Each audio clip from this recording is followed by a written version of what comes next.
32வது வசனம் தொடங்கி அதனுடைய 36வது வசனம் வரைக்கும், 32 தொடங்கி 36 எழுமி நின்று மெல்ல சத்தமா வாசிப்போமா? யோவான் 8:32 to 36 எல்லாம் எழுமி நின்று சத்தமாய் நான் வாசிப்போமா? எடுத்துட்டீங்களா எல்லாம்?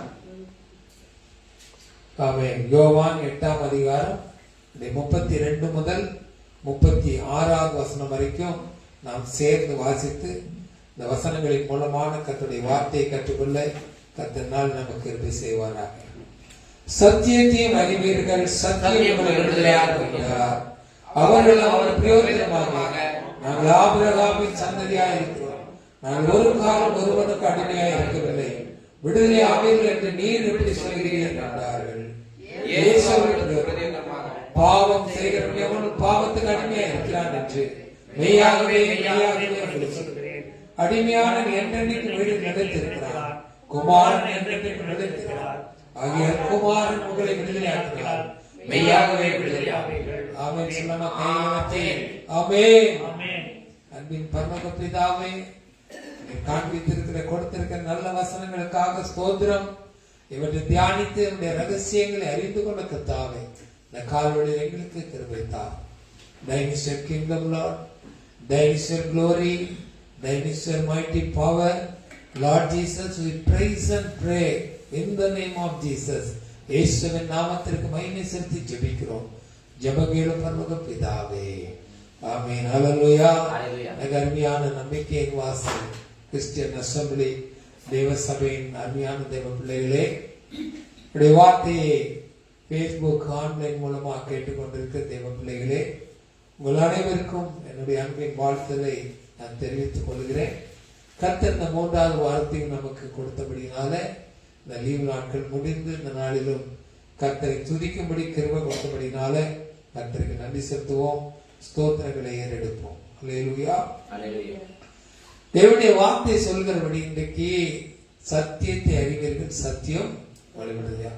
நிறைய நாள் இந்த வசனத்தை கொண்டு நிறைய தியானத்தை நம்ம இந்த இடத்துல கேட்டிருக்கிறோம்.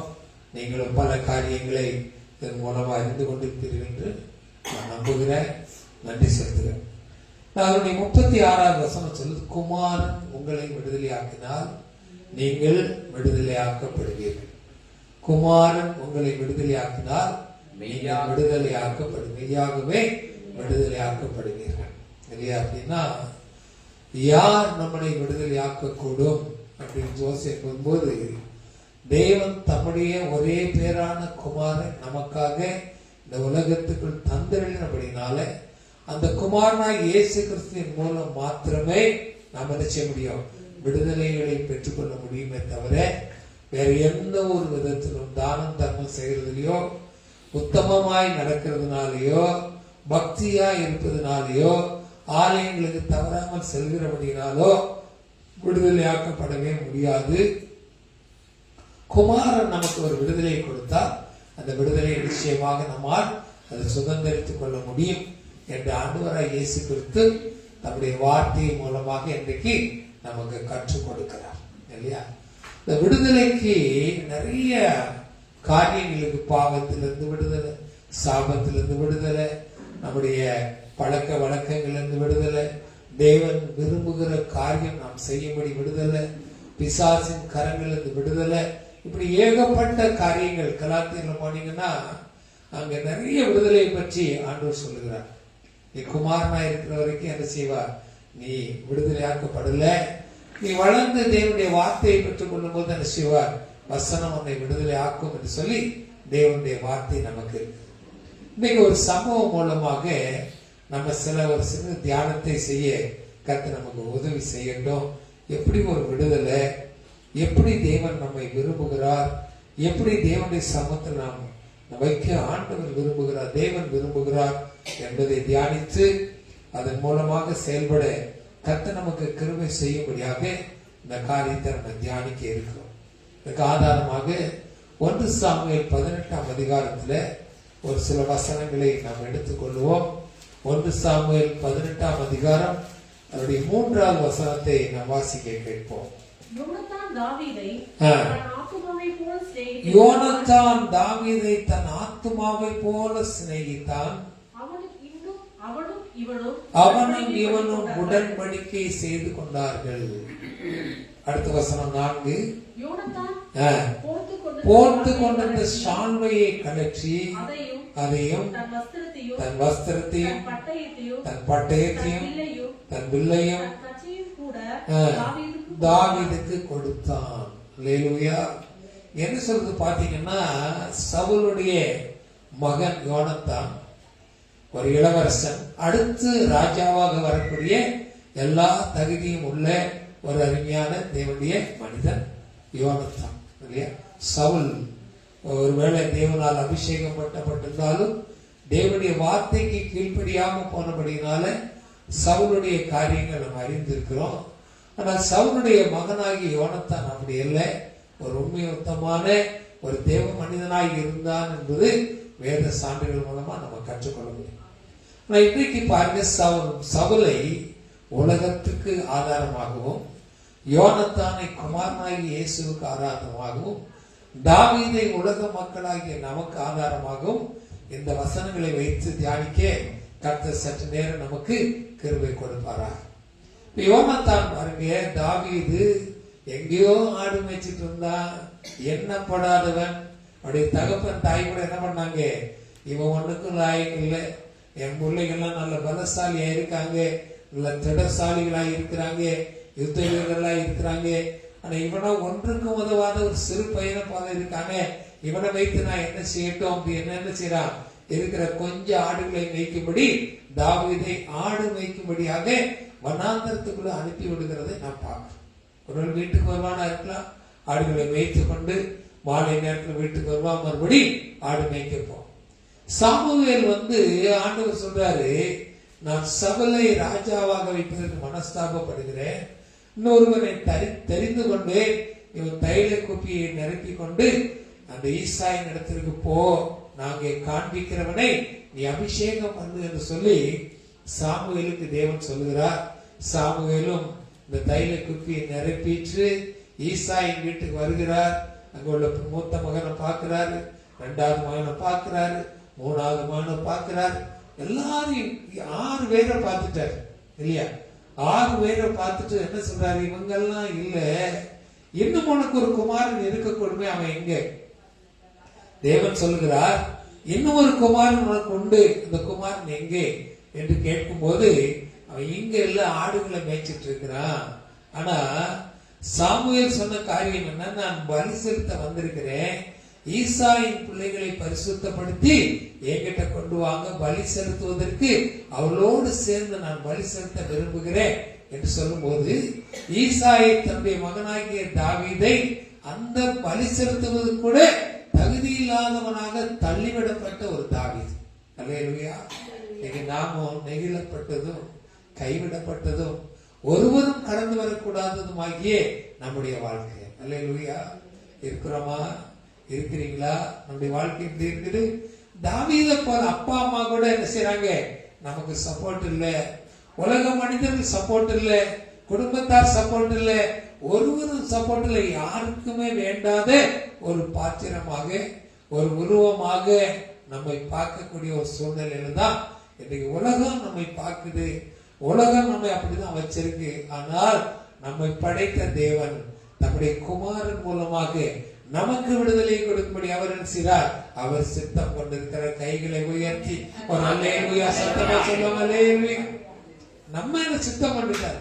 அதனால இந்த வருஷம் என்ன செய்தாரு, ஒரு வாக்கு தத்தத்தை கொடுத்தார். என்ன கொடுத்தாரு, நீ நெகிழப்பட்டதும் கைவிடப்பட்டதும் ஒருவரும் கடந்து வரக்கூடாதுமா இருந்தாலும் பரவாயில்ல, நீ அப்படி இருந்த ஒரு நிலைமை இப்படிதான் இருக்குது, பரவாயில்ல, ஆனாலும் உன்னை நிச்சய மகிழ்ச்சியா உன் தலைமுறையின் ஆசீர்வாதமாக உன்னை வைப்பேன். அல்லேலூயா. அல்லேலூயா. தாவீதை கொஞ்சம் கம்பேர் பண்ணுங்க நம்மளோட இல்லையா. நம்மளை கொஞ்சம் கம்பேர் பண்ணி பாருங்க.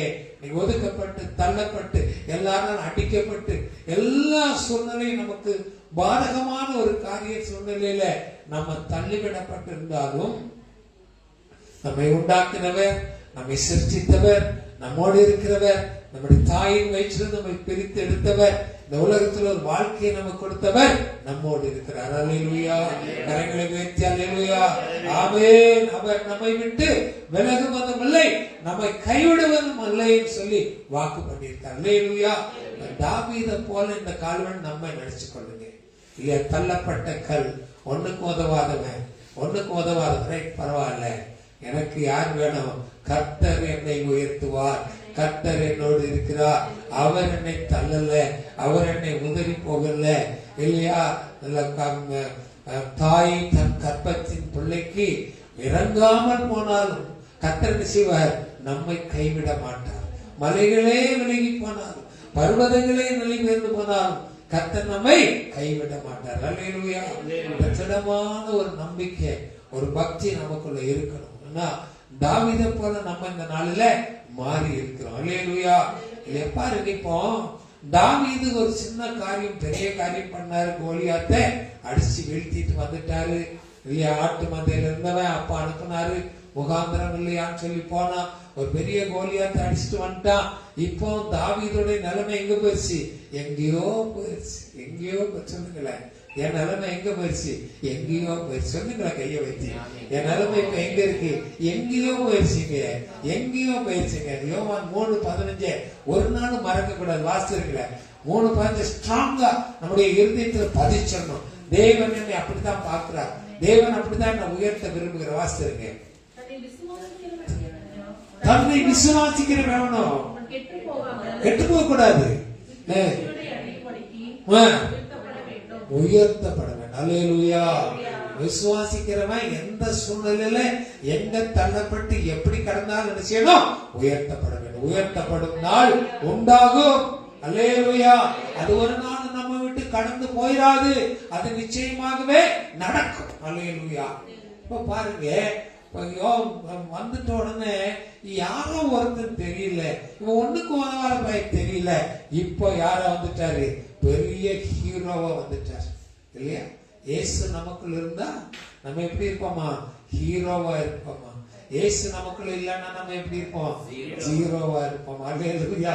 இயேசு நமக்குள்ள இருந்தா ஹீரோவா இருப்போம். அப்படின்னா என்ன செய்யணும்? கர்த்தரை எப்பொழுதும் மகிமைப்படுத்த தாவீது சொல்றான், கர்த்தரை எந்த காலத்தில் எப்போதும் நான் துதித்துக் கொண்டிருப்பேன் என்று சொல்லி அவன் ஆண்டவருக்கு அவ்வளவு பெரிய மகிமையை செலுத்தும் போது நாம் ஒண்ணுக்கு உதவாத இருக்கிற நாம என்ன செய்யணும்? உயர்த்தப்பட வேண்டும். அந்த நாளுக்காக கர்த்தரை என்ன செய்யணும்? துதித்துக் கொண்டிருக்கணும். கர்த்தரை பயபக்தியோடு பின்பற்றி நடக்கும் இல்லையா? இப்படி செய்யும் போது என்ன செய்வார்?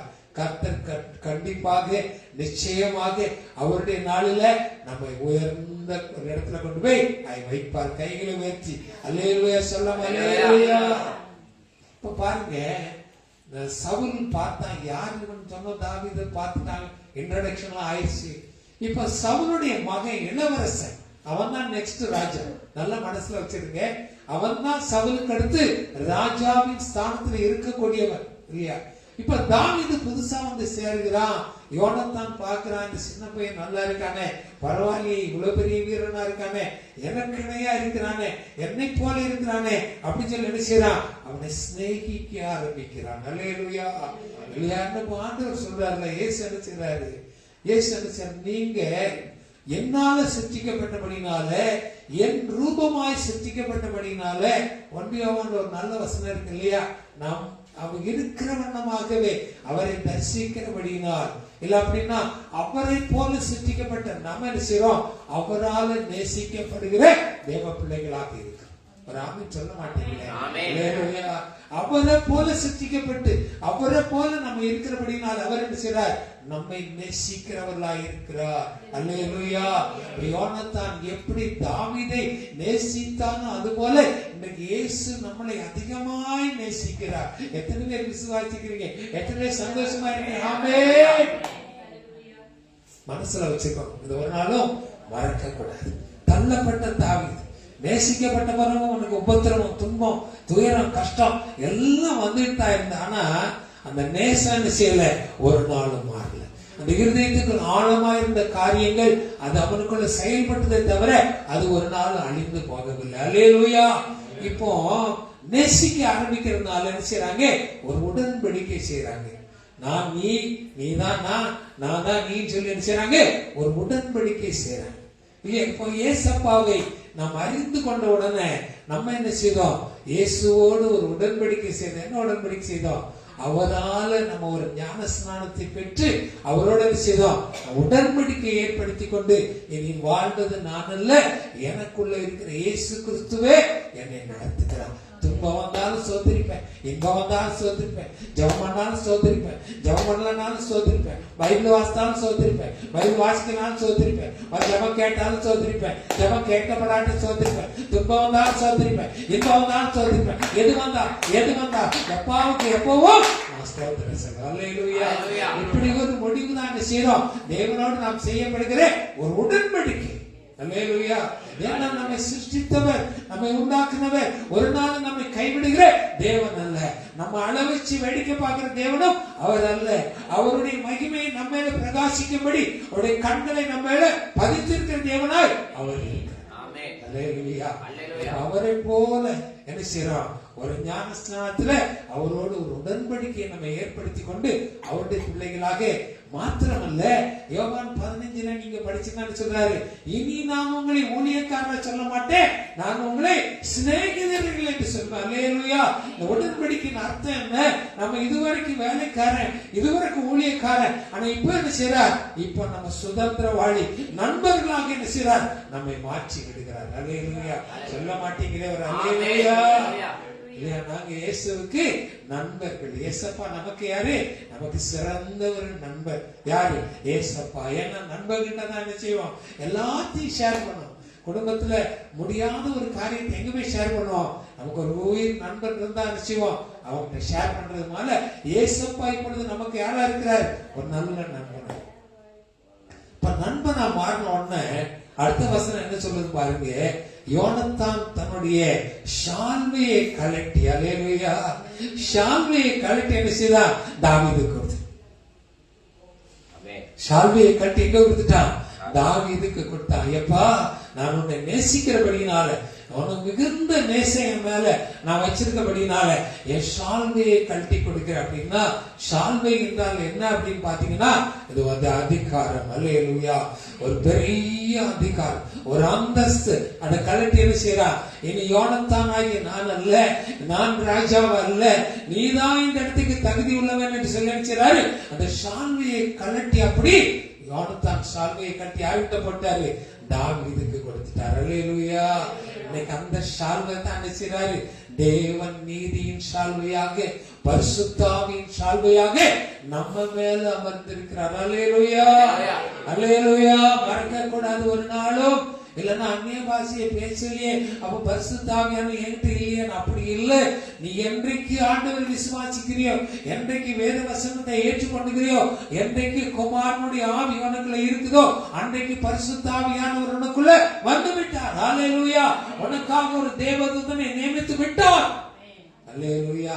இதை மறக்க கூடாது. இதெல்லாம் சத்தியங்க, இதெல்லாம் உண்மை நடக்கக்கூடிய காரியம். இப்ப இந்த ஷால்வை அப்படின்னா என்ன? ஒரு சில கொஞ்சம் சில வசனங்களை மாத்திர சீக்கிரம் பார்த்துட்டு கடந்து போவோமா? ஆமென். வாசிங்களே. யோபு 29வது அதிகாரம் அதனுடைய 14வது வசனம் சீக்கிரம் வாசிங்க. யோபு 29:14. நீதியை தரித்துக் கொண்டேன், அது என் உப்பா இருந்தது, என் நியாயம் எனக்கு சால்வையாய் மாறிவிட்டது. அல்லேலூயா. நீதிமொழிகள் சொல்ற நம்முடைய நியாயத்தை பட்ட பகல போல விளங்கப்படுவார். அல்லேலூயா. அப்படி இந்த ஷால்வைக்குள்ள என்ன இருக்குதுன்னு பாத்தீங்கன்னா, நியாயம் இருக்குது, நீதி இருக்கிறது, வெளிச்சம் இருக்குது, எல்லாம் அந்த ஷால்வைக்குள்ள என்ன செய்யுது? அடக்கமாய் இருக்கிறது. ஏசாயா 61:10 கூட வாசித்து பாருங்க. ஏசாயா 61:10 சீக்கிரமா. ஏசாயா 61:10. கர்த்தருக்குள் பூரிப்பாய் மகிழுகிறேன், என் தேவனுக்குள் என் ஆத்துமா களிகூறுகிறது. மணவாளன் ஆபரணங்களினால் தன்னை அலங்கரித்துக் கொள்கிறது. மணவாளன் ஆபரணங்களால் தன்னை அலங்கரித்துக் கொள்வது போல மணவாட்டின் நகைகளினால் தன்னை சிங்காரித்துக் கொள்கிறதற்கும் ஒப்பாக அவர் ரட்சிப்பின் வஸ்திரங்களை எனக்கு உடுத்தி நீதியின் சால்வையை எனக்கு ரட்சிப்பு என்ன சொல்றாரு? இப்ப ஷால்வனா என்ன இருக்குது? நீ என்னைக்கு ரட்சிக்கப்படுறியோ, என்னைக்கு இயேசு கிறிஸ்துவை சொந்த ரட்சகரா ஏற்றுக்கொண்டியோ, அன்னைக்கு ஒரு ஷால்வையை தேவன் போத்திட்டார். ஆமென். அல்லேலூயா. நம்ம அந்த ஷால்வையை போத்திட்டார். அல்லேலூயா. இத மறக்க கூடாது, மறக்க முடியாத ஒரு உண்மை, சத்தியம். இது சத்தியமான நிச்சயம். என்ன செய்யக்கூடாது? மறந்து போக கூடாது. அல்லேலூயா. இங்க வா, இங்க வா, இந்தா மறந்து போக கூடாது. அல்லேலூயா. அடுத்த ஒரு வசனம் கூட வாசித்து பார்க்கலாமா? தானியேல் 3ஆம் அதிகாரம் அப்படி 27வது வசனம் வாசிங்க. தானியேல் 3:27. தேசாதிபதிகளும் அதிகாரிகளும் தலைவரும் ராஜாவின் மந்திரிகளும் கூடி வந்து அந்த புருஷருடைய சரீரங்களின் மேல் அக்கினி பலன் செய்யாமலும் அவருடைய தலைமையில் கருகாமலும் அவருடைய சால்வைகள் சேதப்படாமலும் அக்கினியின் மனம் அவர்களாலும் வீசாமலும் கண்டார்கள். அல்லேலூயா. இப்ப இந்த சால்வை நம்ம மேல போத்தப்பட்டுச்சுன்னா அக்னி நம்ம மேல பலன் கொள்ள முடியுமா? சத்ரு பலன் கொள்ள முடியுமா? பிரியமான தேவ பிள்ளையை, நீ பலசாலியா? நீ கர்த்தர் உங்களோட இருக்கிறாரியா? இதை நீ மறந்துட்டு போயிட. நீ மறக்கிறதுனாலதான் இன்னைக்கு அந்த சால்வை உன் மேல இல்லாதபடி இருக்கிறதுனால எத்தனையோ சோதனைகள், எத்தனையோ பாடுகள் போத்தவங்களுக்கு உன்னை தள்ளி வச்சிருக்கான் சத்ரு. அல்லேலூயா. அந்த சால்வையை போத்திக்கொள். நீ அந்த சால்வை இறுக பற்றிக்கொள். அந்த சால்வை விட்டுறக்கூடாது. அந்த சால்வை நம்ம கூட இருக்கிற வரைக்கும், அந்த ரட்சிப்பு நமக்குள்ள இருக்கிற வரைக்கும் எந்த சத்ருவும், எந்த பொல்லாத ஆவிகளும் எது நம்ம தொடுவதற்கு தேவன் அதிகாரம் கொடுக்க மாட்டார். அல்லேலூயா. தீக்குள்ள தூக்கி போடுறாங்கய்யா, உலகம் என்ன தீயில தூக்கி போடுறாங்க. ஆனா என்ன செய்யுது? இந்த சால்வை கருகல்லையா, கருகல்ல. துணி லேசில என்ன செய்யும்? தீப்பிடிச்சிடும். இல்ல, நீங்க சகோதரிமார் பாத்தீங்கன்னா வேலை செய்யும் போது அந்த கவனம் குறைவா இருந்ததுன்னா என்ன செய்யும்? அந்த ஸ்டவ்ல சேலையை விட்டு தொங்க விட்டுருப்பாங்க, இல்ல ஷாலை தொங்க விட்டுருப்பாங்க. இந்த தீ என்ன செய்யும்? பிடிச்சி எரிஞ்சு அவங்களே கொண்டு போடும் இல்லையா? ஆனா இந்த ஷால் எப்படி? இந்த ஷால் நம்மளை பாதுகாக்கிற ஷால். உலகத்திலிருந்தும் கரைபடாதபடி, மாமிச இச்சைகளுக்கு, உலக ஆசைகளுக்கு நம்ம கரைபடாதபடி இந்த ஷால் நம்மளை என்ன செய்து பாதுகாக்கக்கூடிய ஒரு நல்ல ஷால்வையா இருக்கிறது. அல்லேலூயா. ஏசாயா 51:17 வாசித்து பாருங்க. ஏசாயா 59:17. சீக்கிரம் 51. அவர் நீதியை மார்க்கவசமாக அணிந்து ரட்சிப்பென்னும் சீராவை தமது சிரசில் தரித்து நீதி சரிக்கட்டுதல் என்னும் வஸ்திரங்களை உடுப்பாக உடுத்தி வைராக்கியத்தை சால்வையாக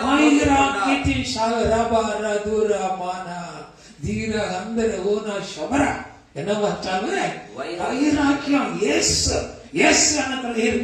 இந்த ஒரு வைராக்கியம் போதும், உலகத்தை ஜெயிக்கலாம், எல்லாத்தையும் ஜெயிக்கலாம், எல்லாத்தின் மேல ஒரு வெற்றியை பெற தேவன் நமக்கு அருள்வார், உதவி செய்வார்.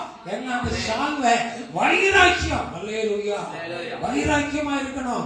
இயேசு எனக்குள்ள இருக்கிறார், இயேசு ஆவியா இருக்கிறார். அவருடைய சால்வை, நீதியின் சால்வை, வசனத்தின் சால்வை எனக்குள்ள இருக்குது அப்படிங்கிற வைராக்கியம் இருக்கு. அல்லேலூயா. சத்துரு தீண்ட வரும்போது, சத்துரு கண்ணியை விரிக்கும் போது, சத்துரு பகையை கொண்டு வரும்போது சொல்லணும், அந்த வைராக்கியமான சால்வை நான் போத்து கொண்டிருக்கிறேன், அதனால எந்த தீங்கும் என்னை அணுகவே முடியாது. அல்லேலூயா. கேக்குறீங்களா? கேக்குறீங்களா? சரிதா? வைராக்கியமா இந்த சால்வை பிடித்துக் கொள்ளணும். அல்லேலூயா. வாசிங்க 1 ராஜாக்கள் 11:30 வாசித்து பாருங்க. ஆமென். 1 ராஜாக்கள் 11:30.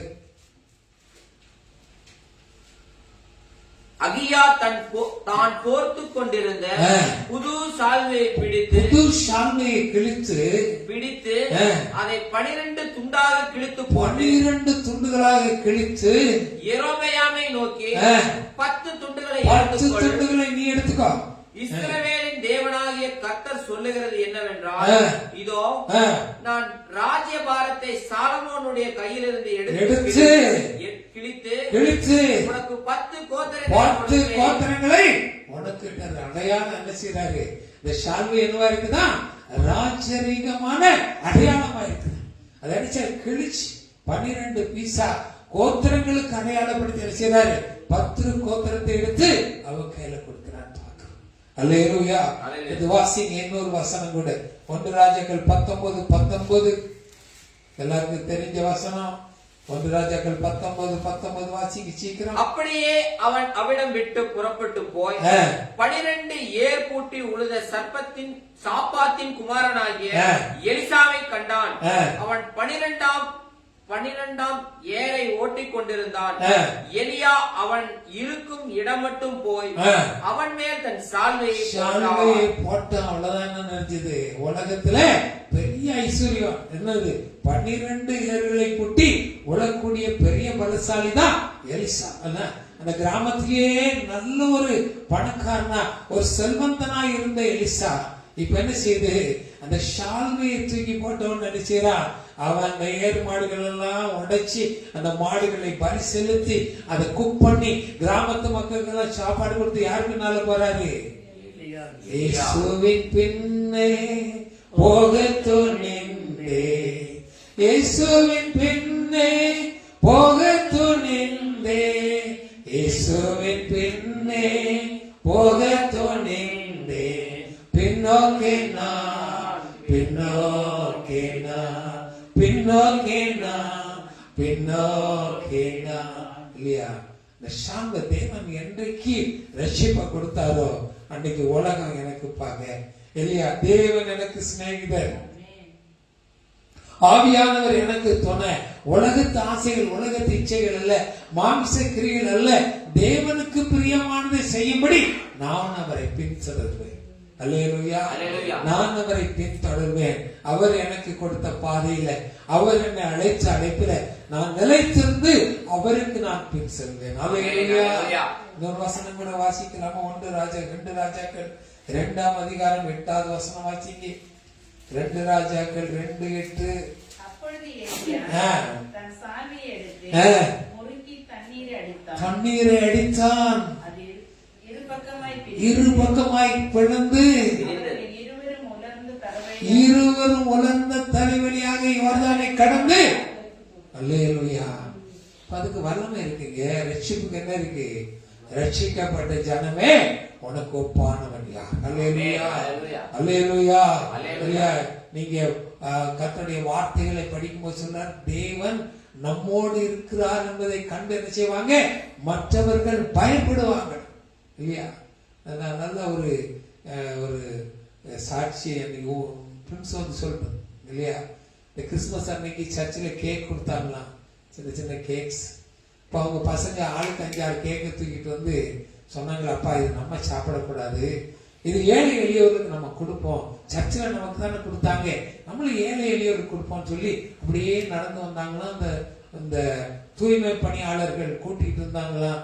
அப்ப அவங்களை கொடுத்து, அம்மா நாங்க கேக் சாப்பிடுங்க, கிறிஸ்துமஸ் கேக்கு அப்படின்னு 4 பேருக்கு கொடுத்தாங்க. இந்த 4 பேர்ல 2 பேரு அந்த கேக்கு வாங்குறதுக்கு அவங்க காலில் இருக்கிற செருப்பெல்லாம் கழட்டி போட்டு பயபக்தியோடு வாங்குறாங்க. அல்லேலூயா, அல்லேலூயா.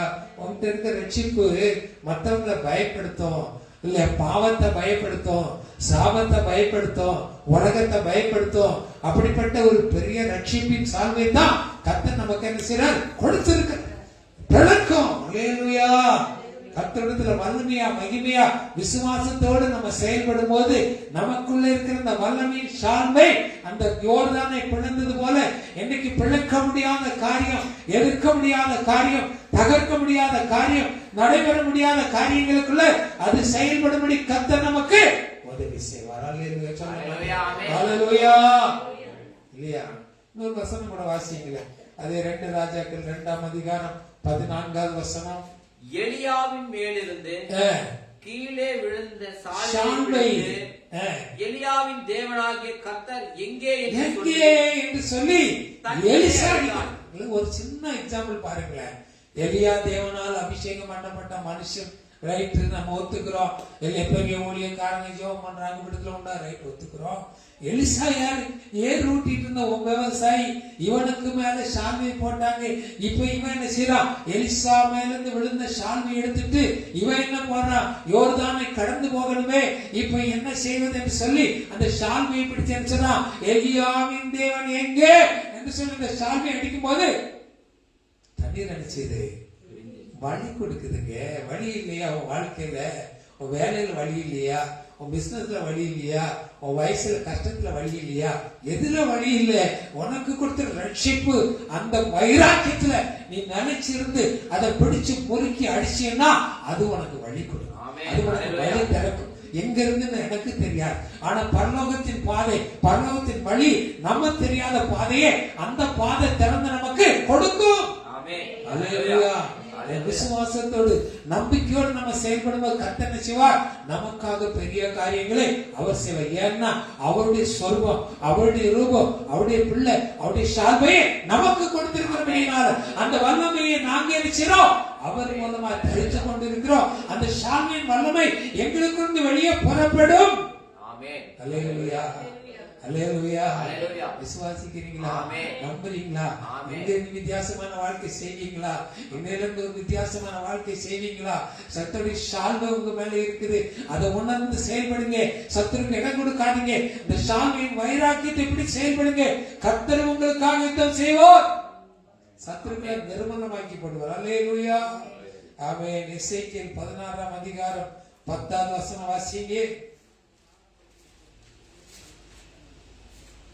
16:10. சீக்கிரம் சீக்கிரம், நிறைய பேர் இருக்கிறீங்களா, எடுங்களா சீக்கிரமா. எசேக்கியேல் சித்திர தையாலையை உனக்கு உடுத்தி, சித்திர தையாலையை உனக்கு உடுத்தி, சாயம் தீர்த்த பாதரட்சைகளை உனக்கு பாதரட்சை தரித்து, கட்டிய வெள்ளிய புடவையும், வட்டிய மெல்லிய புடவையும், மூடிக்கொள்ள பட்டு சால்வையும், பட்டு சால்வை. அல்லேலூயா. கடையில போனோம்னா என்ன நினைப்போம், இல்ல இல்ல நம்மலாம் கொஞ்சம் கஷ்டப்படுவாங்க. பொம்பளைகளை கடைக்கு கூட்டு போனா தொலைஞ்சோண்டா அப்படின்னு. இல்ல எங்க போனாலும் இங்கே ஃபேஷன் சாரி, ஏதாவது சின்ன சாரி இருக்கு கடை, அந்த பக்கமா பாரு, இந்த பக்கம் கண்ணை ஓட்டாத சொல்லி விடுவோம். ஆனா நம்ம அருமையான சகோதரிகளுடைய கண்கள் எங்க போகும், எங்க பட்டு இருக்குது, கடைக்காரன் கேட்போம், காஞ்சிபுரம் பட்டு இங்க இருக்குதுப்பா, அங்க காட்டு. இல்ல கொஞ்சம் யோசனை பண்ணி பாருங்க, உலகத்துல இப்படிப்பட்ட ஒரு ஆசையை கொண்டிருப்போம்னா தேவன் சொல்றாருல, பட்டு சால்வையே உனக்கு கொடுக்கிறேன். அல்லேலூயா. விலைமதியானது, விலைமதியான பொக்கிஷம் அந்த சால்வையை தான் செய்றார், நமக்கு கொடுக்கிறேன்னு சொல்லி அவர் வாக்கு பண்ணார். அல்லேலூயா. தரித்துக் கொள்வோம். எபேசியர் 6:14 நம்ம எல்லாருக்கும் தெரியும். எபேசியர் 6:14. சத்தியம் என்னும் கட்சியை உங்கள் தரை கட்டினவர்களாய், நீதி என்னும் மார்க்க வச்சத்தை தெரிந்தவர்களாய், சமாதானத்தின் சுவிசேஷத்துக்குரிய ஆயுதம் என்னும் பாதரட்சியை கால்களை தொடுத்தவர்களாய், பொல்லாங்கனையும் அக்னியாஸ்திரங்களை எல்லாம் அகற்று போடத்தக்கதாய், எல்லாவற்றுக்கும் மேலாக விசுவாசம் என்ற கேடகத்தை பிடித்தவர்களாகவும், ரட்சினம் என்னும் தலைச்சீராவை தேவ வசனமாகி ஆவின் பட்டயத்தை எடுத்துக் கொள்ளுங்கள். எந்த சமயத்திலும் சகலவிதமான வேண்டுதலோடும் விண்ணப்பத்தோடும் ஆவியினாலே ஜெபம் பண்ணி அதன் பொருட்டு மிகுந்த மன உறுதியோடும் சகல பரிசுத்தவான்களுக்காகவும் பண்ணும் வேண்டுதல்களோடும் விழித்துக் கொண்டிருங்க. ஆமென். சத்தியவனும் ஷால்வை என்ன செய்யணும், பிடிச்சு கொடுத்தோம் இல்லையா? அப்போஸ்தலர் 19:12 ஒரு வசனம் வாசிங்க. அப்போஸ்தலர் 19:12. அவனுடைய சரீரத்திலிருந்து உருமால்களையும் கச்சைகளையும் கொண்டு வந்து வியாதிக்காரர் மேல் போட வியாதிகள் அவர்களை விட்டு நீங்கி போயின. ஆமென், ஆமென். ஷால்வை என்ன செய்தான், வியாதிகள் நீங்கி போயின. நம்ம அநேகர் பண்ணி வியாதிஸ்தா இருக்கோமே இல்லையா, அப்படின்னா ஷால்வையை நம்பல, ஷால்வை மேல உள்ள வைராக்கி நமக்கு இல்ல, அப்படி ஒரு ஷால்வை இருக்கான்னு தெரியல. இதனாலதான் செய்து வியாதிகள் நம்மை ஆளுகை செய்ய. வியாதினா என்னது, அந்த மூப்புனால ஒரு வியாதி இருக்கலாம். இந்த இளம் வயதின் வியாதிகள் என்ன, பிசாசு கொண்டு வருது, சத்ரு கொண்டு வருது காரியம் தான் அந்த வியாதிகள். அப்படின்னா இந்த வைராக்கியமான சால்வையை வச்சு நம்ம செய்யணும். இந்த சால்வை நம்ம மேல பட்டாலே வியாதி நம்ம விட்டு ஓடி போகும். அல்லேலூயா. விசுவாசம் நமக்கு வேணும் இல்லையா? அப்படி இன்னைக்கு கர்த்தர் இப்படிப்பட்ட காரியங்களை நமக்கு வெளிப்படுத்தி கொண்டு இருக்கும் போது பாருங்க, யோனத்தான் செய்றாரு, சால்வை எடுத்து யாரு கொடுக்கிறாரு, தாவீதுக்கு கொடுக்கிறாரு. இப்ப தாவீது என்ன செய்றாரு, சால்வையே வாங்கி கொள்கிறாரு, போத்தி கொள்கிறாரு. அதுக்கு பிறகு என்ன நடந்துச்சு நீங்க பாத்தீங்கன்னா இல்லையா, 19:1 வாசிங்க. தாவீதை கொன்று ஓடும்படிக்கு சவுல் தன் குமாரனாகிய யோனத்தானோடும் தன் ஊழியக்காரர் எல்லாரோடும் பேசினான். சவுலின் குமாரனாகிய யோனத்தானோ தாவீதின் மேல் மிகவும் பிரியமாயிருந்தான். அதனால் யோனத்தான் தாவீதுக்கு அதை அறிவித்து, என் தகப்பனாகிய சவுல் உம்மை கொன்று போட வகை தேடுகிறார். இப்போதும் நாளை காலமே நீர் எச்சரிக்கையா இருந்து மறைவான இடத்தில் ஒளிந்து கொண்டு. என்ன நடக்குது? ஷால்வை நமக்கு இருக்கிறதுனால நினைச்சது தேவனாகிய குமாரனாகிய இயேசு நமக்கு தீமையான காரியங்களை வெளிப்படுத்தி கொடுக்கிறார். எப்படி வெளிப்படுத்துவாரு? நீங்க நல்ல ஜெபம் பண்ணிட்டு படுத்து பாருங்க. ஆண்டவரே, நாளைய தினம் எனக்கு நல்ல தினமா இருக்கணும் ஆண்டவரே, எந்த சோதனை வேதனை இருக்க கூடாதுன்னா ஒரு நல்ல தரிசனால சொப்பனம் கொடுப்பாரு இல்லையா? இந்த காரியத்தில் நீ இப்படி போ, இந்த காரியத்தில் இப்படி செய், இந்த தீமை உன்னோடு விலகும்படி உனக்காக நான் பரிந்து பேசி கொண்டிருக்கிறேன் இல்லையா? என்ன சொல்றாரு? நாம் செபிக்க வேண்டியது, நாம் விண்ணப்பிக்க வேண்டியது இன்னதென்று நாம் அறியாதபடியால் நினைச்சார் வாக்கு கடங்காத பெருமூச்சோடு நமக்காக வேண்டுதல் செய்வார். ஷாலியை கொடுத்த யோனத்தான் நினைச்சார் உலகமாகி சவுல்கிட்ட போய் சொல்றான், சவுல் கொல்லணும்னு நினைக்கிறான் யார? தாவீதை கொன்று போடணும். உலகம் நினைக்க நமக்கு என்ன நினைக்குது? இவனை எப்படியாவது பினிஷ் பண்ணி, எப்படியாவது இவனை காலி பண்ணி உலகம் நினைக்குது. ஆனா நமக்கு சாந்தியை கொடுத்த குமாரன் நினைச்சார், நான் உன்னை விடுதலையாக்க விரும்புகிறேன், நான் உனக்காக பிதாவோடு பரிந்து பேசுகிறேன், தம்முடைய தூதர்களை உனக்கு அனுப்பி உன்னை காப்பாற்றும்படி நான் பரிந்து பேசிக் கொண்டிருக்கிறேன். அல்லேலூயா. சால்வை நமக்கு கிடைச்சு நமக்கு என்ன இருக்கு? தேவனுடைய பரிந்து பேசுகிற காரியம் நமக்கு இருக்கிறது என்று சொல்லி நம்ம பார்க்கிறோம் இல்லையா? கடைசியா என்ன நடக்குதுன்னா, யோனத்தான் தான் ராஜா வரணும். நீங்க ஒரே நிமிஷம் முடிக்கிறேன். யோனத்தான் தான் ராஜாவா வரணும். ஆனா யோனத்தான் உயிரோடு இருக்கிற வரைக்கும் யார் வர முடியாது? தாவீது ராஜாவா வர முடியாது இல்லையா? யோனத்தான் உயிரோடு இருக்கிற வரைக்கும் யோனத்தானுடைய காரியங்கள் தாவீதுக்கு கொடுக்கப்பட்டிருந்தாலும் யோனத்தானுங்கிற கேரக்டர் அங்க இருக்கிறதுனால அவர் உயிரோடு இருக்கிற வரைக்கும் அந்த காரியம், அந்த ஸ்தானம் அந்த அவனுக்கு தான் சொந்த, யோனத்தானுக்கு தான் சொந்தமா இருந்திருக்கு. இப்ப என்ன செய்யறாரு? தன்னையே ஒப்பு கொடுத்து என்ன செய்யறாரு? அந்த யுத்தத்துல இல்லையா? நீ கொஞ்சம் யோசனை பண்ணி பாருங்க. பெலிஸ்தியருடைய தானியம் மேல இருக்கு, நிறைய பேர் இருக்காங்க, பட்டயத்தோட இருக்கிறாங்க. இஸ்ரவேல்ல யாருக்கும் பட்டயம் இல்ல, சவுலுக்கு யோனத்தானுக்கு யாருக்கும் பட்டயம் இல்ல. அந்த மலை மேல தவழ்ந்து ஏறி போய் அவனுடைய ஆயுததாரியம் 2 பேர் மாத்திரம் அந்த மலை மேல ஏறி போய் அந்த பெலிஸ்தியர் ஒரு அட்டி அடிக்கிறான். 1/2 ஏக்கர்ல போய் விடுறாங்க. எங்க போய் விடுறாங்க? அடிக்கிற அடி 1/2 ஏக்கர் எவ்வளவு தூரம்? அவ்வளவு தூரத்துல போய் விடுறாங்க. அப்படிப்பட்ட பலசாலி என்ன செய்யறாரு? தன்னையே, தன்னுடைய ஸ்தானத்தை, தன்னுடைய ஷால்வையை கொடுத்த அவன் தாவீதுக்கு கொடுக்கும்படி என்ன செய்யறார்? தன்னையே ஒப்பு கொடுத்துட்டான். யோனத்தான் ஜெயித்திருக்க முடியாதா? யோனத்தான் ஜெயித்திருக்க முடியாதா? இயேசுவால் அந்த சிலுவையை விட்டு வெளிவர முடியாதா? இயேசுவால் அந்த சிலுவை சுமக்காதபடி பார்க்க முடியாதா? இயேசுவால் அந்த சூழ்நிலையை மேனேஜ் பண்ண முடியாதா? இயேசு அந்த சிலுவையை தவிர்த்திருக்க முடியாதா? எல்லாம் செஞ்சிருக்க முடியும். ஆனால் இந்த சாந்தியை கொடுத்த தேவனாகிய கர்த்தராகிய இயேசு கிறிஸ்து குமாரனாகிய தேவன் நம்மை விடுதலையாக்கி நம்மையுடைய பிதாவுக்கு முன்பாக ராஜாவாக நிறுத்தபடி தன்னைத்தானே சிலுவையில பலியாய் அல்லேலூயா. இன்னைக்கு அவர் தன்னை பலியாய் ஒப்பு கொடுத்ததுனால இன்னைக்கு நம்ம யாரா இருக்கிறோம்? ராஜாக்களும் ஆசாரிகளும் ஆகிய பிதாவுக்கு முன்பாக நம்ம நிற்கிறோம். இந்த உலகத்துல அதற்கான காரியங்கள் தான் தேவன் நமக்கு செய்து கொண்டிருக்கிறார். அவருடைய சாந்தியை நமக்கு கொடுத்தபடினால அதைத்தான் நமக்கு செய்து கொண்டிருக்கிறார். அல்லேலூயா, அல்லேலூயா. புரிஞ்சுட்டீங்களா? உணர்ந்துட்டீங்களா?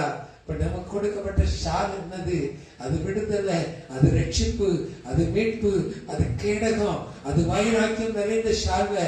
அந்த ஷால்வையை நாம் சுதந்திரமாக நம்மளே வைத்துக் கொள்ள முடியும். இல்ல ஏனாமா கொடுத்தா என்ன பண்ணுவோம்? சகோதரிமார் என்ன செய்வாங்க? இங்கே கல்யாண வீட்டுக்கு போனோம்னா பக்கத்து வீட்டுல போய் கேட்பான், அக்காக்கா கொஞ்சம் அந்த நகையெல்லாம் கொடுங்க அக்கா, நாங்க அந்த கல்யாண வீட்டுக்கு போய் என்ன பெரிய ஆளா காமிச்சிட்டு வந்துடுறேன்னு சொல்லி நினைச்சுவாங்க. நகையெல்லாம் வாங்கி போட்டுக்கிட்டு போவாங்க. அவன் கொடுத்தவா எப்படா நகை திரும்பி வருமா வராதா அப்படின்னு டயலமால இருப்பாங்க. நகை கிடைச்சவன்னா வாங்கி பத்திரமா போட்டி வச்சுருவாங்க இல்லையா? இவர் எப்படி செய்தாரு? சால்வையை கொடுத்தவர், இது உனக்கு தான்ப்பா, உனக்கு தான் இது சொந்தம், இது எனக்கு திரும்பி தர வேண்டாம், நீ வச்சுக்க, இது உனக்கு உரியதான், உனக்காக கொடுக்கப்பட்டது. அல்லேலூயா. நீயே வச்சுக்க அப்படின்னு சொல்லி நினைச்சதாரு, திரும்ப கொடுக்க வேண்டாம்னு சொல்லி ஆண்டவர் நமக்கு கொடுத்திருக்காரு. அல்லேலூயா. புரிஞ்சுட்டீங்களா? இந்த சின்ன கான்செப்ட புரிஞ்சுட்டா இந்த பெரிய ரட்சிப்பின் அதிபதி ஆகிய தேவன், அந்த வனகம் வானாதி வானங்கள் கொள்ளாத தேவன் நமக்குள்ள வாசமாயிருக்கும்படி அவர் விரும்புகிறாரே. அந்த ரட்சிப்பின் சால்வை நமக்கு கொடுத்திருக்காரு, அந்த அதிகாரத்தை கொடுத்திருக்கிறாரு, அந்த வல்லமையை கொடுத்திருக்கிறாரு. அந்த வல்லமையை நம்ம தரித்து கொள்ளும் போது அவருக்கு என்று வைராக்கியமாய் எழும்ப முடியல. அல்லேலூயா. பெரிய கூட்டம் இல்லைங்க. பெரிய கூட்டத்துல கை தூக்கினா 10 பேர் தூக்குவான், வெளியே போனோம்னு போயிடுவான். இந்த சிறு கூட்டத்துல ஃபேஸ் டு ஃபேஸ் நம்ம பேசுறோம், முகமுகமாய் நம்ம பேசுறோம் இல்லையா? நம்ம பேசும்போது என்ன செய்யறோம்? நம்ம தேவனுக்கென்று நம்ம அர்ப்பணிப்பதற்கு அது ஏதுவா இருக்கிற 10ஓடு 11 இருக்கிற 10 நமக்கு ஆண்டவருக்காக கொடுக்கப்படுகிற ஒரு கனியாக நம்ம இருக்க முடியும். அல்லேலூயா. இந்த ஆண்டவர் விரும்புகிற அந்த சபைக்குள்ள அதைத்தான் செயல்படுத்தும்படி விரும்பிட்டு இருக்காங்க. அல்லேலூயா. எல்லாம் அப்படி எழுதி நிற்போமா? ஹல்லேலூயா, ஹல்லேலூயா, ஹல்லேலூயா.